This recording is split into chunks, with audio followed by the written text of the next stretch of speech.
Ever catch yourself daydreaming, about a world without problems, like no deadlines, no heartbreak, just endless sunshine, good vibes, all that. Oh, absolutely. Who hasn't? Well, today we were diving into a novel that takes that fantasy to a whole new level. Like, it really goes there. Sounds intriguing. Sign me up. Okay, so we're cracking open Illusi, Refugio ante la Obscuridad, Okay. which translates to light, refuge before the darkness. Wow. Yeah, and the Spanish novel author Mario Bumer, he paints this really vivid picture of a world where discomfort is just a distant memory. Huh. Conflict just doesn't exist. Wow, that's quite a concept. It reminds me, it's like that concept of utopia that philosophers have been, grappling with for centuries. Yeah. This idea of a perfect society. It's like that perfect society, but then Bumer, he adds these like fascinating twists. Okay, like what? Give me an example. Okay, so right off the bat, you're struck by the control, the meticulous control in this world. Okay. Imagine a constant 30 degrees Celsius, which is like a balmy 86 degrees Fahrenheit. Oh, wow. Everywhere, all the time. So no need for jackets. No jackets. No surprise, rain showers or anything. No. Just endless summer. While that might sound appealing, at least on the surface, just constant good weather. Right. Think about the implications. Like our relationship with weather, like the changing seasons, it's so deeply ingrained in our culture, our psyche. Yeah. I mean, to remove that entirely, it's almost like, losing a part of what makes us human. You know what I mean? It's true. It's like we're so connected to those cycles. Exactly. And it's not even just the weather that's been fine-tuned in this world.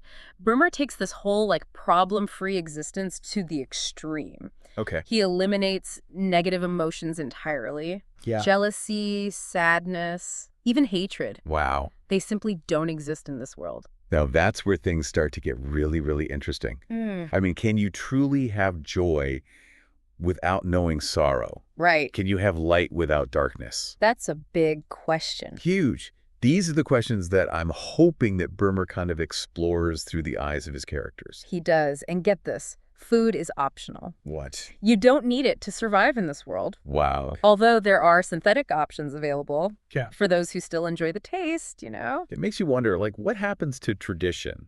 The cultural significance of food and shared meals in a world where sustenance is no longer a necessity. It's like Boomer is prompting us to consider all these subtle ways that our needs and our desires, they shape our experiences, Yeah, even the things we might take for granted. for sure. And here's the cherry on top. No aging, no disease. Wait, Your body stays in peak condition until, well, it doesn't. hold on. Are you trying to tell me they've cracked the code on immortality? Not exactly. Death still comes knocking. Okay. But in this world, it's more like a scheduled departure than a dreaded event. Everyone lives to the ripe old age of 73. Okay. And then poof, they're gone. Wow. Painlessly and without any sense of loss for those left behind. That's wild. It's a fascinating concept, this idea of death without grief. But it also raises questions, like about the nature of attachment, of memory, Yeah. of what it means to truly cherish the time we have with loved ones. If you lose them, but you don't feel anything.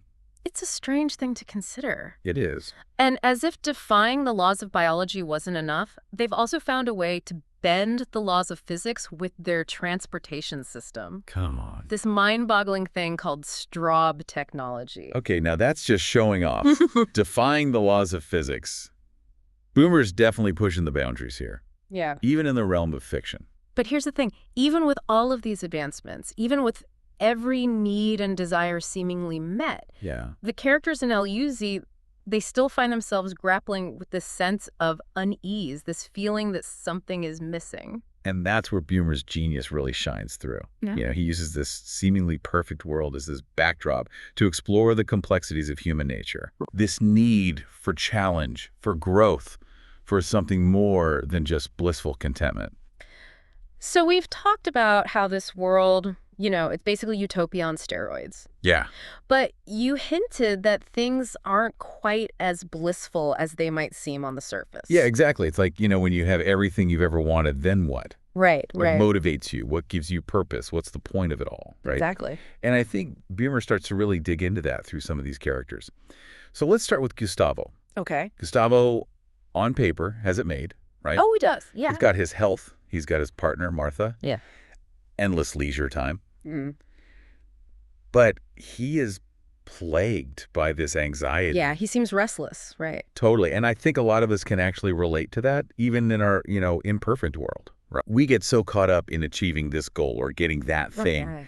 and then we get it, and it's like, now what? It's like that emptiness, that void. Totally. Yeah. And so for Gustavo, he's constantly over-preparing for every eventuality, even though those, eventualities don't really exist in this world. Yeah, like what was that example Bumer gave about his beach day That's almost comical. Yeah. He's packing multiple outfits just in case, he gets sand on his skin and that feeling becomes unbearable. Yeah. He's bringing novels for entertainment. Even though boredom is like technically a thing of the past in this world. Right. And extra batteries for portable fans. Oh, yeah, yeah. Even though the climate's perfectly controlled. Perfectly controlled. Right. So it's like this need to over-prepare for things that really shouldn't be an issue. Yeah. You know? Right. It's like this underlying anxiety, like he needs to have something to worry about, even if it's just like, making sure he's got the right book. Totally. I think it speaks to a truth about being human, wouldn't you say? Like we crave a certain level of friction, a sense that we're like overcoming obstacles, Right. even if those obstacles are self-created. Right. Like we almost invent problems for ourselves sometimes just to feel like we're, accomplishing something. It's that be careful what you wish for kind of thing. Totally, totally. You might just get it, and then what? Right, exactly. And then we have Sammy Cartwright, Oh, yeah, Sammy. a man who found solace by the sea after his wife left him in the old imperfect world. Right. But in this new reality, he finds himself back in Miami, reunited with his ex-wife, Brenda. It's like this ultimate do-over, right? Right, you would think he'd be over the moon, right? Totally. Second chance at love, all past hurts, magically erased, Gone. gone. But Burmer describes him dwelling on the past, haunted by memories that, technically no longer exist in this new reality. Yeah, it's like he can't escape the weight of those past experiences, even though technically they never happened in this new world. Right, and it makes you wonder, can you truly find happiness if you haven't, experienced the full spectrum of human emotion? Yeah. If you haven't earned it through, struggle, growth, all that. That's a big question, right? Like, is it even true happiness if you haven't gone through the ringer a little bit? Right, if you haven't had those, heartbreaks, disappointments, is it real joy without that contrast? Exactly. And I think that question goes to the heart of what Bumer's exploring in this novel. Like, what does it actually mean to be happy? Right, exactly. And then there's Dante, Oh, yeah, Dante. who offers yet another perspective on this whole relationship thing. Right. Because in the old world, he was stuck in this toxic relationship, right? Like playing these manipulative mind games with his partner. It was messy, and it's such a stark contrast to the relationships we've seen so far in this perfect world, right? Right. Because like Gustavo and Martha, Sammy and Brenda, they seem, almost effortlessly harmonious. Right, effortless. But Dante's story makes you question if, by removing conflict entirely, Boomer has also kind of removed a fundamental aspect of connecting, deeply with another person. Right. Because disagreements and arguments, they're not always fun, but they can lead to growth, to deeper understanding, to a stronger bond, Yeah, it's like true intimacy, real intimacy, it requires vulnerability, right? Absolutely. Like the willingness to see and be seen with all your flaws and everything. Exactly. And you know what else is interesting about Dante's story? What's that? It really highlights this idea of vulnerability and individuality, which seem to be kind of at odds with this utopian world. Yeah, because it seems like everyone there is striving for this same, easy breezy kind of happiness. Right. And so it makes you wonder about the cost of that. Yeah. Like if everyone's the same, where's the room for individuality? Right. Where's that spark? Exactly. And speaking of individuality and questioning things, what do you make of that mysterious guy who keeps popping up? Oh, yeah, that enigmatic figure. He's like a glitch in the Matrix, right? Totally. Appears to certain characters with these cryptic insights about the nature of reality, time, all of it. It's like he's hinting at the fact that this perfect world, it might not be all that it seems. Exactly. Like, is it a simulation? Is it some kind of purgatory? Boomer, he doesn't really give us a straight answer. He really keeps you guessing. He does, and I think that's what makes the novel so fascinating. It's not about easy answers. It's about asking the big questions. It's about making us really think. It's like Broomer is contrasting those characters, with these big philosophical dilemmas they're facing, with these scenes that highlight how strange this world really is. Oh, for sure. Because it's one thing to talk about eliminating danger, like in theory, as a concept, but it takes on this whole other meaning when you see it play out, like in a scene, Yeah. like Gustavo's encounter with the sharks. Oh my gosh, yeah, that scene, that totally had me hooked. Like, you've got Gustavo, he's underwater, Yeah. surrounded by mako and bull sharks, Right. and he is terrified. It's like every cell in his body is screaming at him to get out of the water, Yeah. even though, like, logically, he knows there is no real threat. Right. And it's like, in that moment, Bumer's just highlighting how absurd this perfect world actually is. Yeah. Because it's like fear, even when it doesn't make sense, it's part of what makes us feel alive. It's true. Like, it's those moments where your heart is racing, even if it's for no good reason. Exactly. It's what makes those memories, like, vivid and exhilarating. Exactly. And then you've got Martha in that scene who is just, like, totally unfazed. Right. Cool as a cucumber. Yeah. In fact, she's practically begging Gustavo to let her, like, hitch a ride on a mako's fin. It's such a funny image. It is. But it's this brilliant contrast that Bumer sets up, right? Yeah. You've got Gustavo clinging to this fear that's like a leftover from a world where, survival wasn't a given. Right.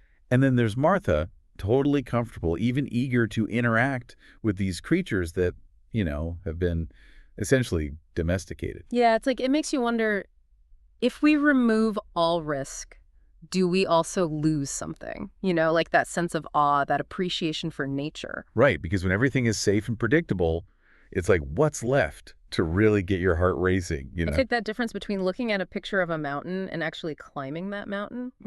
Yes, exactly. Like, the picture might be beautiful, but it can't capture that feeling of, accomplishment, that sense of wonder. That sense of pushing yourself. Yes, exactly. Wow, it really makes you think twice about wishing for a world without problems, right? Maybe those imperfections, those challenges, that's really what makes life life. Yeah, maybe it's not about eliminating problems, but about how we face them. It reminds me of that Nietzsche quote, "That which does not kill us makes us stronger." I love that quote. It's so true. It's like in those moments where we have to struggle, where we overcome adversity, that's when we discover what we're truly capable of. So, where does this all leave us then? Can we really find happiness in a world that's like specifically engineered to get rid of all the things that make us unhappy? That is the million-dollar question, isn't it? Hmm. And I think, Bremer is arguing that true happiness, real fulfillment, it doesn't come from just feeling good all the time. Okay. It comes from embracing all of it, the good and bad, It's about finding meaning in the struggle, finding purpose in those imperfections that we were talking about. It's about recognizing that our world, with all its, messiness and uncertainty, maybe that is the perfect training ground, right? Yeah, for growth, for connection, Mm-hmm. for figuring out, like, what we're truly capable of as human beings. Exactly. And maybe, just maybe, those moments, those moments of frustration, of heartbreak, of loss, those are not things to be avoided at all costs, but maybe they're opportunities. I love that. Opportunities to learn, to grow, to adapt, Yes. to become more Fully human. fully human, yeah. Love that. And that is a wrap on our deep dive into Mario Bumer's El Luz Refugio ante la Obscuridad, a novel that really, I think it challenges us to rethink some of those assumptions about happiness. A huge thank you to our expert for guiding us through this. It's been my absolute pleasure. Always a joy to delve into these big questions. Absolutely. And to our listeners, we leave you with this. What if the key to a meaningful life? What if it's not about eliminating problems altogether, but it's more about embracing that journey, embracing the messiness, the unpredictability of it all? Until next time, keep those minds open and those conversations flowing.